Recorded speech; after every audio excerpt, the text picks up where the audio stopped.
Bonjour ou bonsoir, mesdames, mesdemoiselles et messieurs, très ravi de vous retrouver dans votre émission Droit de savoir.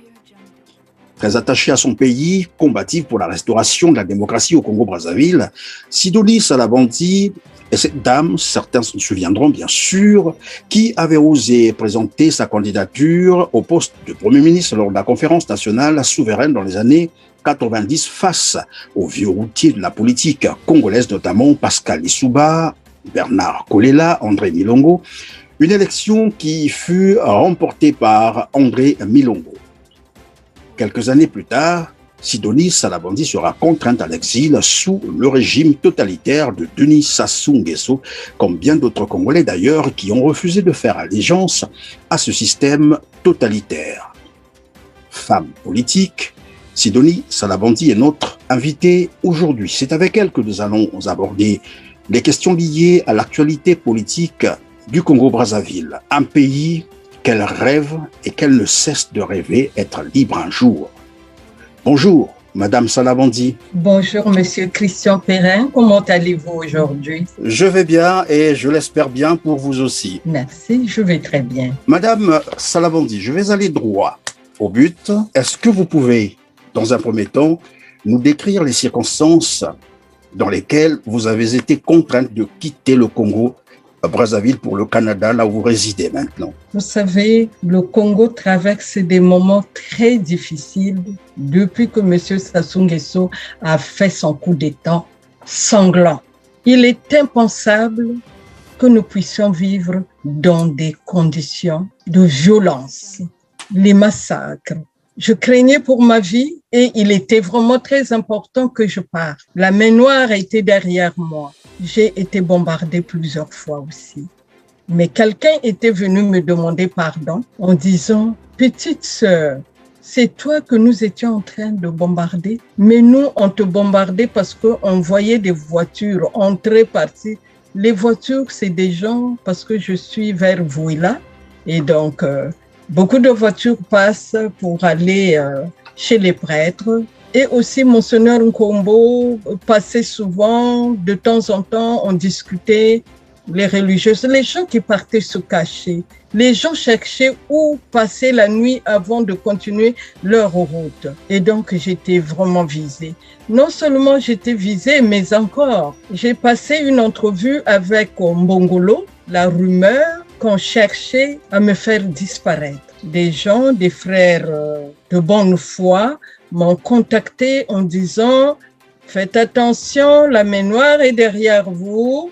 Vous avez des enfants à qui vous allez les laisser. » Quelqu'un est venu aussi vociférer comment vous avez des enfants, vous osez dire certaines choses qu'on dit ailleurs, mais pas ici au Congo, parce que c'est la dictature féroce. Pendant que vous êtes en train de continuer, Madame Sidonie, pendant que vous allez continuer votre récit, est-ce que vous pouvez nous rappeler ce que vous avez dit à ce journaliste, c'est-à-dire dans ce journal, quelques deux, trois mots, c'était quoi? Cela est arrivé justement au retour de Sassou et le journal est venu m'interviewer, M. Mbongolo lui-même. Il y a eu des critiques. J'ai donné mon point de vue par rapport à la situation de l'heure. Je venais donc de signer mon arrêt de mort. Curieusement, je n'avais pas du tout peur, mais ce sont les autres, des gens qui étaient loin, qui avaient peur, qui ont appris beaucoup de mauvaises choses. Il fallait qu'on me fasse disparaître. C'était quoi ce que vous avez dit? C'était quoi exactement? Vous vous rappelez? Ce que j'ai dit, c'est qu'il y avait la violence. Il y avait beaucoup de violence. On ne pouvait pas supporter cela. Regardez, quand Sassou est arrivé en octobre, le centre sportif était noir de cadavres. Vous savez, dès qu'il y a un événement, ça tire de partout. Et il y a eu le ndombolo, ce qu'on appelle les ndombolo. Les obus qui ont fait beaucoup de victimes. Les gens cachent les choses en disant qu'il n'y a rien eu. On veut protéger Sassou Nguesso. Ça dure depuis des années. Il tue depuis des décennies. Il est toujours sous la protection de certains cieux.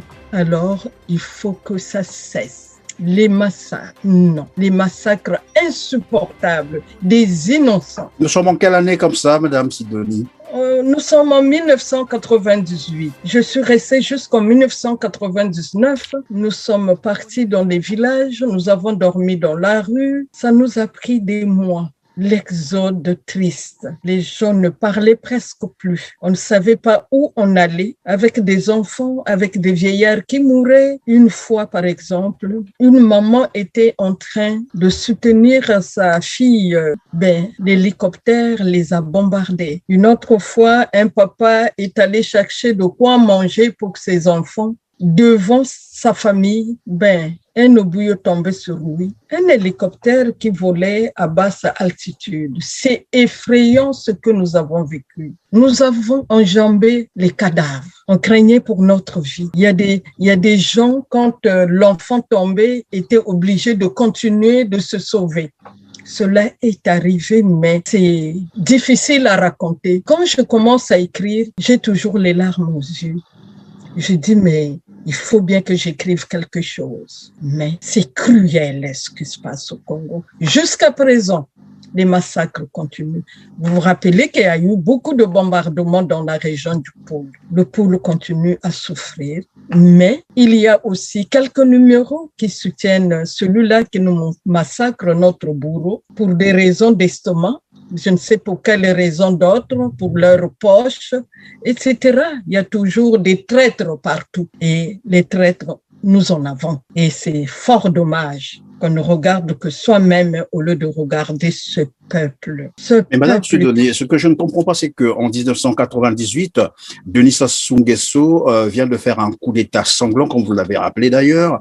C'est lui qui a les manettes, mais il mène une guerre, une expédition comme celle-là. Pour quelle raison exactement? C'est lui seul qui pourrait répondre à cette question, vous m'excusez. C'est pour quelle raison? C'est pour la haine. Ça, c'est la haine. C'est le tribalisme aussi. Pourquoi le Pôle? Pourquoi la région du Pôle? Nous encore, on ne fait plus rien par rapport à nos grands-parents qui étaient prêts à se battre. Dans le Pôle, qui avait les armes? Mais au Congo, il y a une seule personne qui commande les armes depuis 1983. Il était même en dépassement du budget. Il avait dépensé plus de 3 milliards de francs CFA à l'époque avant la dévaluation. Mais c'était terrible. Je disais, mais qu'est-ce qu'il prépare ce monsieur? Et donc, quand je calcule 3 milliards... 3 milliards, dépassement de 3 milliards. Oui, wow. En 1984, j'étais la première femme inspecteur d'État au Congo. À l'époque, c'était au masculin, parce que tous les titres ont toujours été au masculin.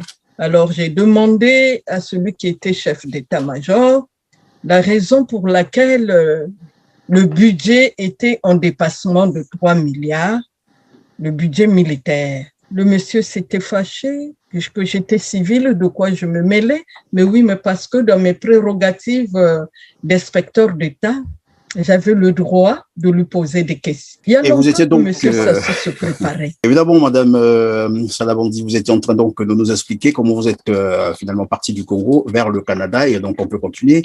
C'était juste une parenthèse, la violence. C'est la violence.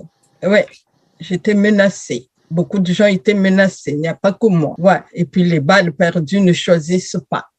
Qui est qui?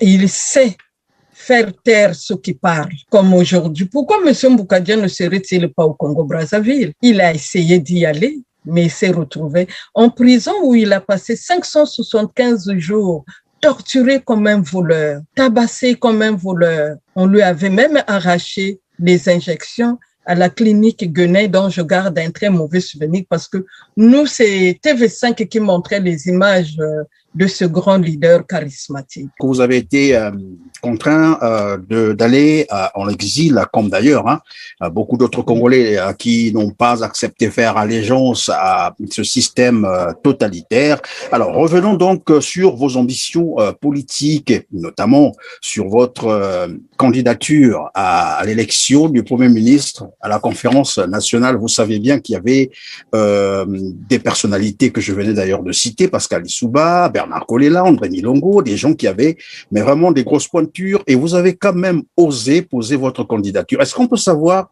qu'est-ce qui vous avait motivé et c'était quoi le projet exactement? Ce qui m'avait motivé, c'est le ras-le-bol. Je rêvais d'un grand changement pour le Congo-Brazzaville. et il fallait bien que je m'implique. Il faut le changement. On rêvait d'une belle démocratie. On rêvait d'une belle vie. Alors, la conférence nationale souveraine était un atout pour moi. C'était le moment où jamais les femmes devraient s'exprimer. Pascal Lissouba m'avait beaucoup encouragée, pour ne pas dire le professeur Pascal Lissouba m'avait beaucoup encouragée parce que c'était pour la première fois qu'une femme congolaise levait la tête. On a eu une discussion de plus d'1 heure et quand il est devenu président de la République, on a eu un entretien de 3 heures. C'est lui qui parlait, j'écoutais. Il a commencé à se plaindre à ce que son allié ne respectait pas du tout les contrats. Et moi, je me disais, pourquoi est-ce qu'il me parle de tout ça? Qu'est-ce que je vais dire? Comment vais-je réagir, etc. Mais malheureusement, il y a quelqu'un qui ne voulait pas que je le rencontre de nouveau. Et tout ce qu'il m'avait dit, toutes les promesses faites, c'était envolé. Le Congo, le Congolais, la Congolaise ont des problèmes. Seulement moi, personne d'autre. Comment vous avez vécu ce moment-là, cette période, dès lors que vous avez annoncé votre candidature? Après, vous vous êtes senti comment? Et la suite, ça s'est passé comment?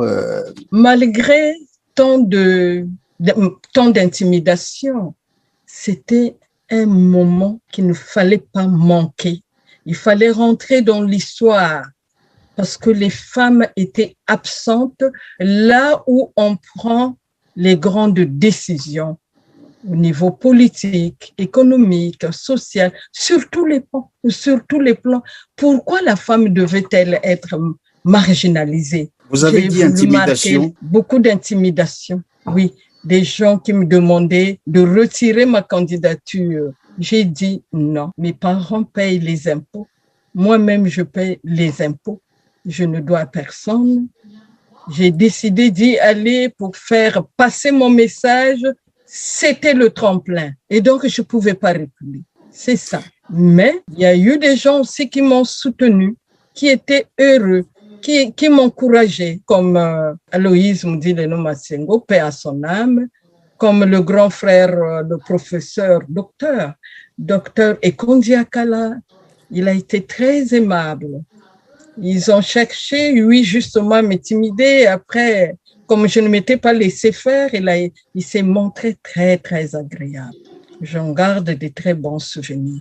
Et même quand André Milongo est allé en France, Mitterrand a demandé de mes nouvelles. Il voulait savoir ce qu'était devenue cette dame unique qui s'était positionnée. Il a dit, vous avez eu tort de ne l'avoir pas choisie parce que j'allais tout lui donner et la transition allait réussir. Et qu'est-ce qu'elle devient? Mais j'étais haut fonctionnaire international à la Banque de développement des États de l'Afrique centrale. J'ai eu le soutien de mes amis, de mes collègues qui venaient de partout. Et cette année-là, beaucoup de mes collègues sont repartis chez eux pour se lancer en politique. J'avais montré la voie. Mais cette voie est très épineuse. Nombreux sont ceux-là qui ont disparu, bêtement d'ailleurs, alors qu'ils occupaient des très grands postes. Le fait de vous avoir contraint à l'exil, cela a brisé ou sinon a étouffé vos rêves pour le Congo? Je ne dirais pas que mes rêves ont été étouffés. Parfois, il faut se dire que chaque chose a son temps. Il faut savoir être patient. Et je suis toujours dans la lutte. J'ai écrit. On fait beaucoup de choses. Et quand nous allons à Washington pour aller faire des manifestations, c'est cette lutte qui continue. Nous avons un très bon groupe, la plateforme nord-américaine. Grâce à cette plateforme, M. Sassou Nguesso n'a pas pu être reçu par M. Donald Trump. Et oui, lui, il a écouté, il a annulé. Oui, le rendez-vous était bel et bien pris, mais nous sommes opposés à ce rendez-vous. Nous avons mis toutes les machines en marche pour pouvoir annuler ce rendez-vous. Monsieur est allé à Mar-a-Lago, là où il est en ce moment. Donald Trump, c'est un grand président, un géant. Il nous a écoutés. il nous a accordé cette grâce. Et c'est grâce à lui que Monsieur Mboukadia est sorti aussi de prison en disant au président de la France, Emmanuel Macron, si le 10 août, the good man, Monsieur Modeste Mboukadia, ne sort pas, le 11 août, ça nous étions en 2017, on parlera de Sassou Nguesso au passé. Et c'est ça qui a fait que M. Mboukadia soit tout de suite évacué, libéré bien sûr, après un procès, il y a eu un procès contre lui. Son dossier était vide. Pourquoi l'avait-on arrêté? Tout simplement en 2013, il a eu un meeting bien organisé, bien autorisé aussi, mais comme il y avait un monde fou, la jalousie a fait qu'on cherche à l'arrêter. Il a été condamné par contumace, 30 ans de travaux forcés. Est-ce que vous imaginez ce que c'est, 30 ans de travaux forcés? Comme aujourd'hui, là, je pense au général Mokoko qui a tout fait pour qu'on ne nous tue pas à la conférence nationale. Il refusait toutes les instructions de Sassou Nguesso. Et ce dernier était fou, furieux. Fou furieux. Je ne l'insulte pas, mais je dis qu'il était fou furieux. On peut revenir sur ces séquences-là, comment ça s'est passé, oui, comment il vous a défendu, qu'est-ce qu'il a dû faire et qu'est-ce qu'il a empêché de se réaliser pour que vous soyez sauvés.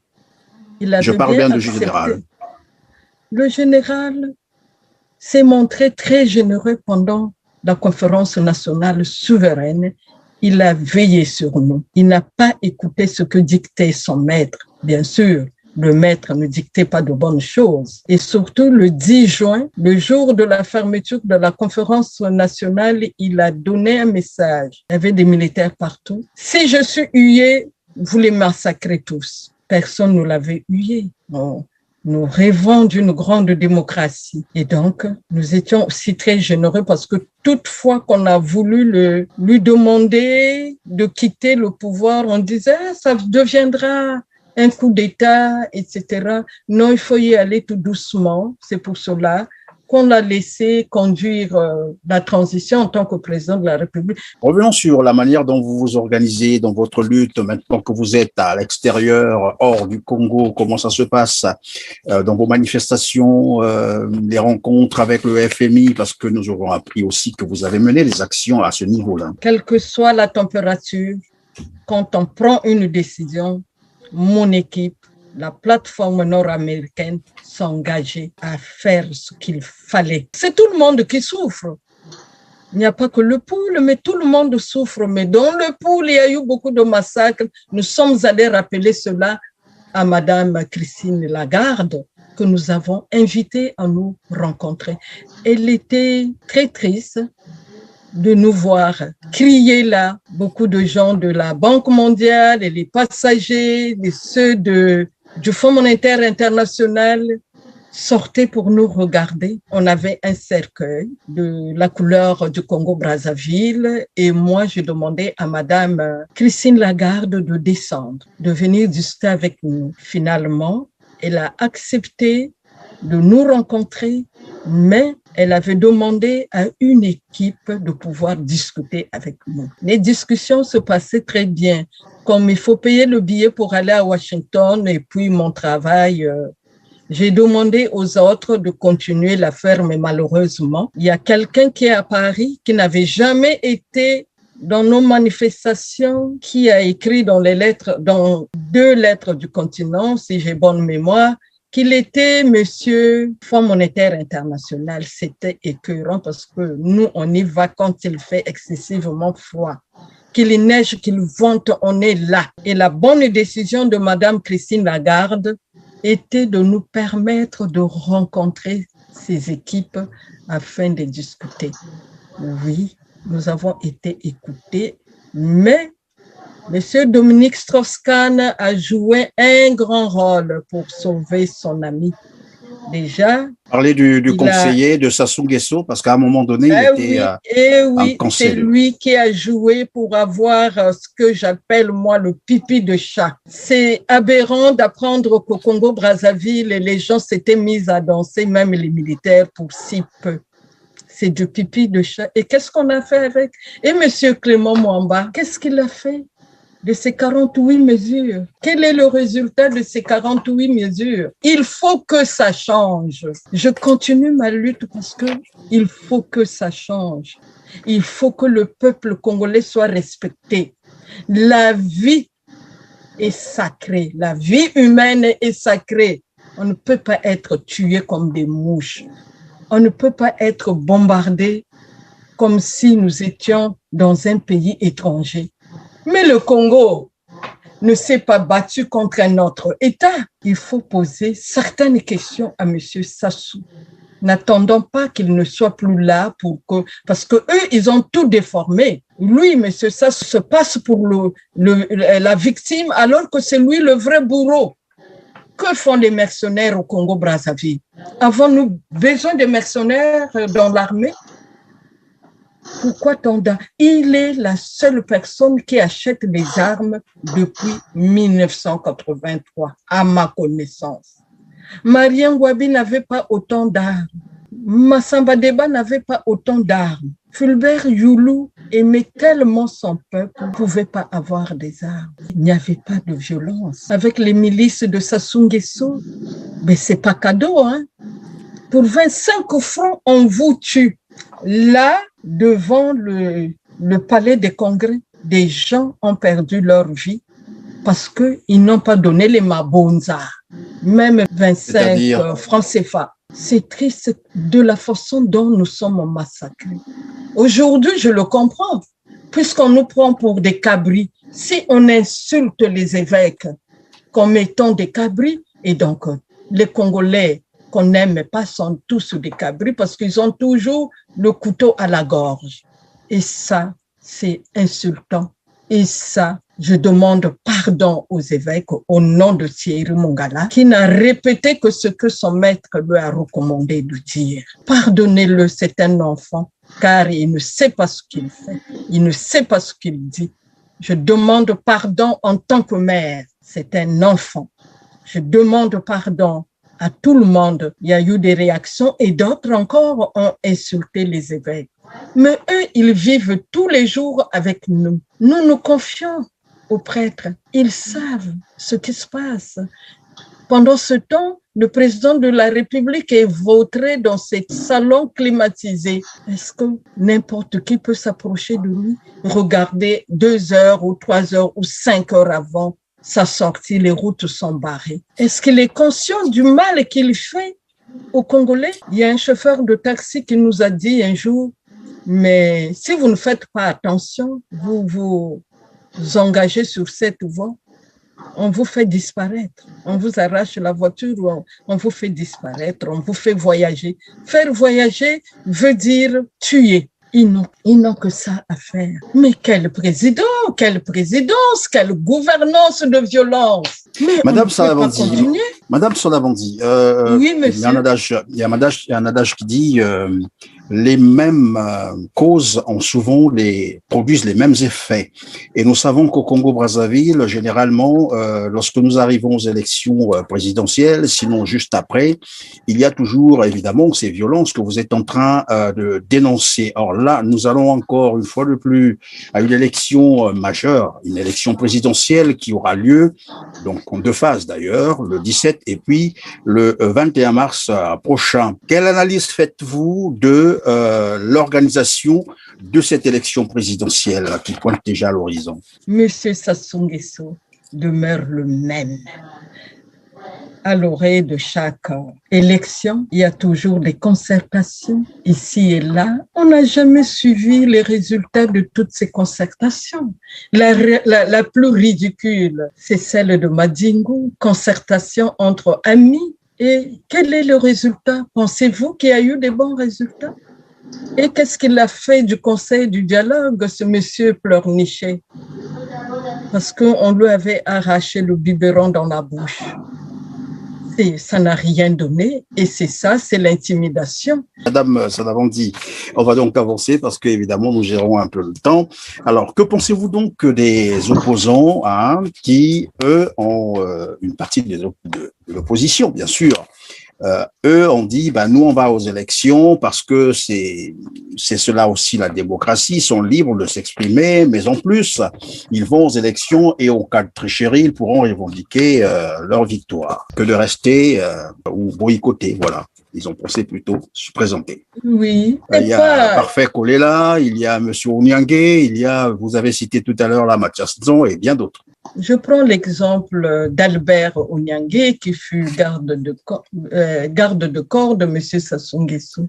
Écoutez, pensez-vous que ce monsieur pourrait être contre M. Sassou qui l'a nourri, avec lequel il a beaucoup voyagé, et à qui il a parlé à l'oreille? Qu'est-ce qu'il pourrait faire, M. Onyangue, le colonel Onyangue? Mais c'est une mascarade, c'est une véritable mascarade. Il ne fera rien, ce sont des arrangements. C'est Sassou Nguesso qui a fait chercher Onyangue parce qu'il lui fallait quand même des gens. Mais M. Albert Onyangue, à mon avis, ne fait pas vraiment le poids. Et M.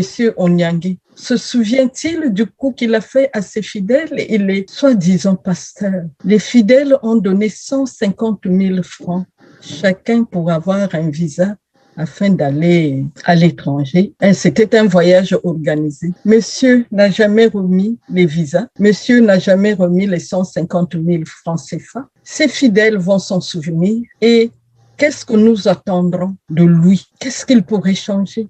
Il a grandi chez Sassou et on changera quoi? Rien, rien du tout. Mon œil. Je n'ai pas beaucoup à dire, mais c'est dégoûtant ce qui se passe. Des arrangements inutiles. Le 17 mars 2021, les militaires vont voter. Quel est l'effectif de notre armée où il y a beaucoup de mercenaires? Ah, monsieur Sassou. Voilà. Florent Tiba et Oba Pierre fonctionnent bien. Ils réfléchissent bien. Voilà. Ce sont leurs conseils. Voilà. Et vous pensez que ce sont les mêmes qui ont dû coopter Parfait Kolela et les autres opposants? Ça, je n'en sais rien. Je ne connais pas Parfait Kolela, j'entends parler de lui et je n'ai rien à dire. Celui que je connaissais, c'est son père. Bernard Kolela. Son père, Bernard Kolela. Une fois, j'ai dit, parce que les gens allaient entraîner les ninjas, les armes passaient. Je crois que Jean-Dominique Okemba pourrait se souvenir qu'il y avait un vieux qu'on appelait Yabashi qui les a aidés du côté de Kinshasa à faire traverser, puisque le président Pascal Lissouba était déjà au pouvoir, à faire traverser de nombreuses armes par la main bleue.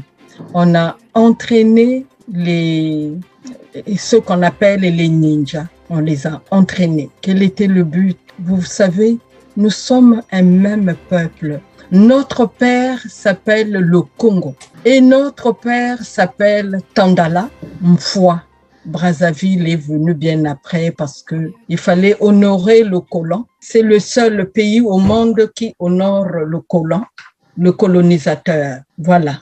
Il a un monument, un mausolée. Donc, vous avez parlé à Bernard Kolela. Qu'est-ce que vous l'avez dit? Oui, je lui ai demandé de faire très attention qu'il était sur la mauvaise piste. Il m'a répondu, ma fille, je lui ai déjà enlevé le venin. Sassou, une vipère, n'a plus de venin parce que moi, Bernard Kolela, Bakana, je l'ai enlevé. Je lui ai répondu qu'on n'enlève jamais le venin, il pousse encore. Quand le venin pousse, ce serait plus dangereux.